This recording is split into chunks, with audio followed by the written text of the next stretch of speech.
અરવલ્લી જિલ્લાની અંદર પણ વરસાદ વરસ્યો। છેલ્લા 24 કલાકમાં ભિલોડામાં 1.5 ઇંચ જેટલો વરસાદ થયો છે। મામલતદાર ઓફિસ વિસ્તારમાં પાણી ભરાઈ ગયા છે। કોટેજ હોસ્પિટલ વિસ્તારની અંદર પણ પાણી ભરાયા।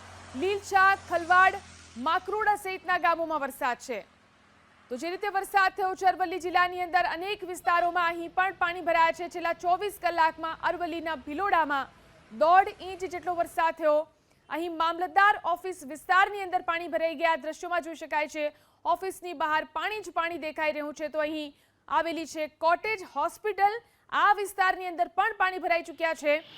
ગ્રામ્ય વિસ્તારોની જો વાત કરીએ, લીલછા, ખલવાડ, માકરોડા સહિતના ગામોની અંદર પણ સારો વરસાદ વરસ્યો છે। તો અરવલ્લી જિલ્લામાં પણ સારો વરસાદ થયો છે। અનેક વિસ્તારોમાં અહીં સારો વરસાદ થયો છે। ખાસ કરીને ગ્રામ્ય વિસ્તારોમાં લીલછા, ખલવાડ, માકરોડા સહિતના ગામોમાં મોડી રાત્રે અહીં વરસાદ વરસ્યો છે। તો જે રીતે ભિલોડાની અંદર છેલ્લા 24 કલાકમાં 1.5 ઇંચ જેટલો વરસાદ વરસી ચૂક્યો છે। અનેક વિસ્તારોમાં સારો વરસાદ।